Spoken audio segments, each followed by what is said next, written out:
Bonjour, bienvenue dans la série sur la thermodynamique.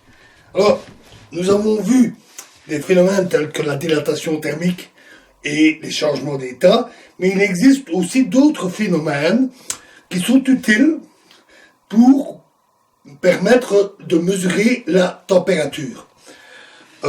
Comme ceux que nous avions cités lorsqu'on avait vu le tableau avec une série de points fixes avec des thermomètres étalons, résistance de platine, thermocouple platine, platine rhodium et thermomètre optique. En particulier, les phénomènes électriques sont très utiles. La raison en est que on dispose de l'électronique et de circuits extrêmement performants pour la mesure des grandeurs électriques. De plus, si on mesure une grandeur électrique influencée par la température, on a une lecture directe, sans devoir convertir, ce qui perd en précision. Parce qu'en effet, beaucoup de capteurs pour des instruments de précision convertissent une grandeur physique en une grandeur électrique qui est elle-même mesurée. Les différentes substances que l'on rencontre laissent plus ou moins bien passer le courant électrique. Prenons une tige d'une substance quelconque. Si on applique une tension de 1 volt, donc les volts, c'est la tension électrique, la force électrique, c'est celle, par exemple, des prises électriques d'une habitation avec du 220 volts ou d'une pile électrique de 1 volt et demi, par exemple. Ici, appliquons 1 volt. Et supposons qu'on mesure le courant qui passe. Alors, l'intensité du courant électrique se mesure en ampères. Donc, supposons qu'on ait un courant de 1 ampère. Alors, dans ce cas, on dit que sa résistance électrique, donc on a une tige, on applique 1 volt, et supposons qu'il y ait un courant de 1 ampère. Dans ce cas-là, on dira que sa résistance est égale à 1 volt sur 1 ampère, c'est-à-dire 1 ohm. Ohm est un nom propre, c'est le nom d'un physicien qui a étudié l'électricité et on le note typiquement avec la lettre oméga, la lettre grecque oméga.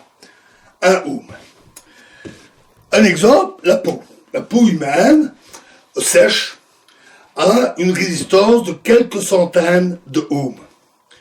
Elle varie fortement avec la surface de contact, selon qu'on met juste une fine électrode ou toute une plaque métallique avec du courant. Elle varie aussi avec le type de peau. Par exemple, les peaux plus calleuses, si on est un manuel, ou des peaux plus tendres. Elle dépend également des différents individus, mais également de l'humidité et donc aussi de la transpiration. La transpiration étant un très bon conducteur électrique. Ça veut dire aussi que si par exemple on a une tension de 220 volts sur le corps, l'alimentation domestique habituelle, ça donne un courant d'à peu près 1 ampère qui risque de pénétrer à l'intérieur du corps. Et l'intérieur du corps est un très bon conducteur, beaucoup meilleur que la peau. Et ça, c'est d'une intensité très dangereuse. En particulier si ça passe par le cœur ou par la tête. Il ne faut que quelques millièmes d'ampères pour que ça soit mortel. Donc, prudence avec le courant électrique. Alors, les substances, en fonction de cette possibilité de conduire du courant électrique, se classent en 3 catégories. Il y a d'abord les conducteurs électriques, c'est-à-dire qui conduisent le courant, qui conduisent bien le courant. C'est ceux qui vont nous intéresser ici.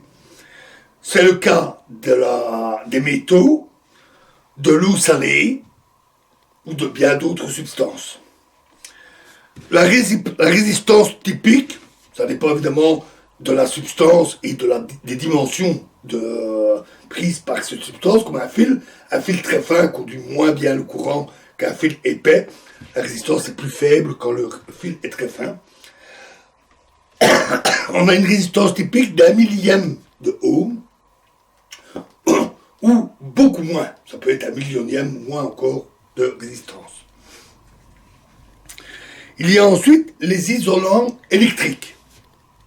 Alors les isolants, ça dit bien ce que c'est, ça isole, donc ça conduit mal le courant.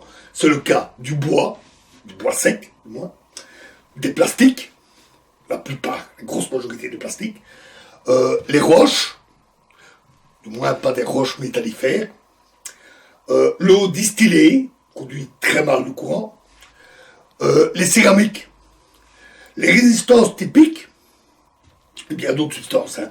Les résistances typiques sont de 1 million de ohms, 1 mégo. 1 million de ohms, ou voire plus. Ça veut dire aussi que les isolants ne bloquent pas le courant. Ils n'arrêtent pas le courant, mais ils le limitent très fortement. Si j'ai une résistance d'1 million de ohms et que j'applique 1 volt, j'aurai un courant d'1 millionième d'ampère, ce qui est très peu. Un exemple d'usage, c'est par exemple les isolateurs électriques. Sur les lignes de courant, basse tension, moyenne ou même haute tension, on voit parfois des isolateurs qui supportent les fils et évitent le contact avec les pylônes, et ces isolateurs sont en céramique.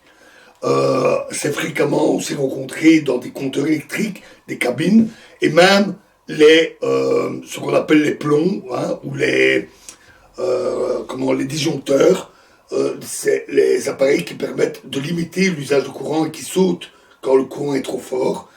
Ces appareils sont souvent eux-mêmes en céramique, parfois en plastique. L'avantage des céramiques aussi, c'est qu'elles ne brûlent pas. Donc elles sont incombustibles et résistent à des très hautes températures et donc sont de très très bons isolants. Enfin, il y a la troisième catégorie, c'est les semi-conducteurs. Le nom le dit, ils sont quelque part entre les deux.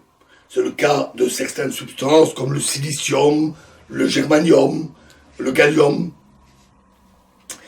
Leur conduction est entre isolants et conducteurs. Tels quels, ce ne sont pas, en général pas de très bons conducteurs, mais ils ont des propriétés très particulières qui les rendent très importants en électronique.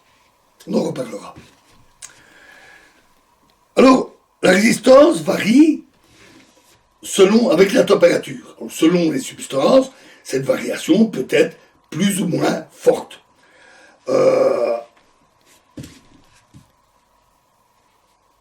Par exemple, à température ambiante, la résistance des métaux a tendance à augmenter avec la température. C'est-à-dire que sur les chauves, ils conduisent moins bien le courant. Et les semi-conducteurs, c'est l'inverse.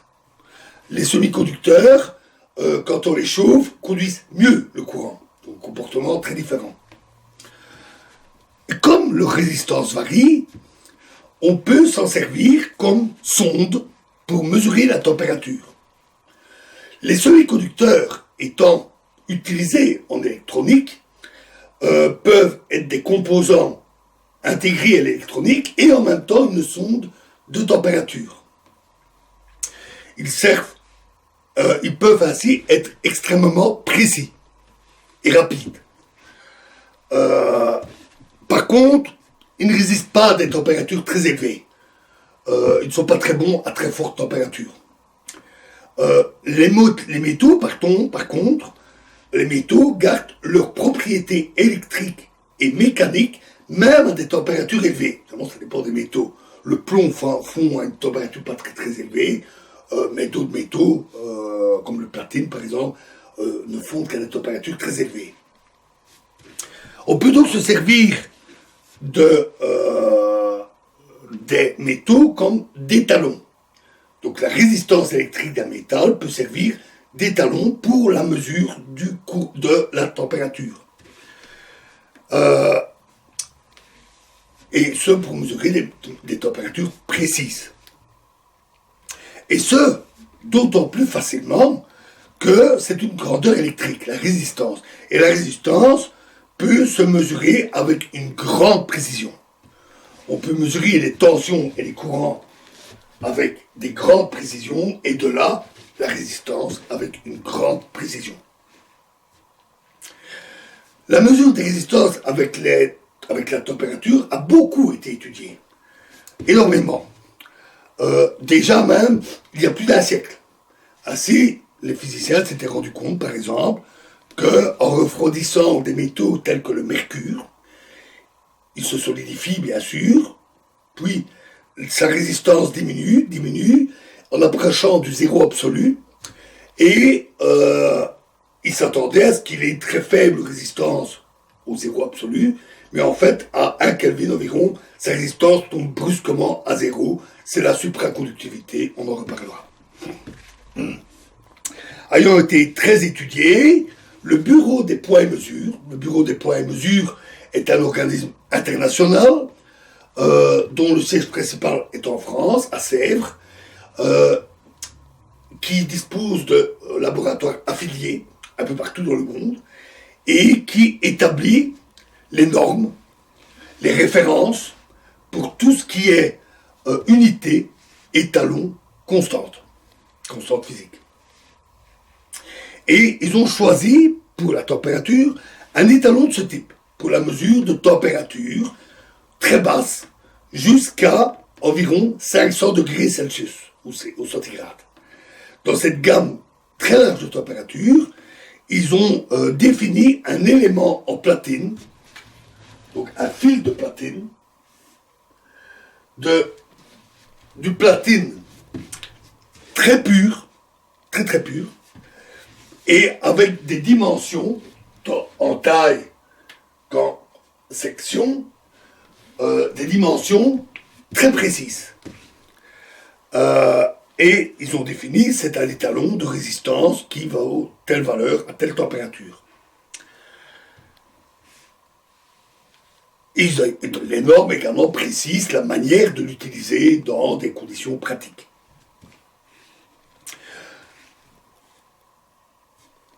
Pour régler cette norme, pour régler un thermomètre à platine donné, on va utiliser un certain nombre de points fixes, comme le tableau que nous avions vu, la fusion de métaux ou d'autres, pour les hautes températures.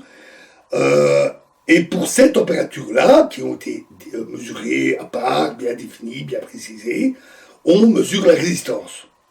Et une fois qu'on connaît la résistance en fonction de la température, le tour est joué. La sonde en platine permet alors de mesurer des températures très variées, avec une grande précision, simplement en mesurant sa résistance, dont on connaît les valeurs pour des points fixes et la variation avec la température. Voilà pour la résistance électrique. Et dans la prochaine vidéo, nous parlerons d'un autre phénomène très important qui est le phénomène des thermocouples. Je vous remercie.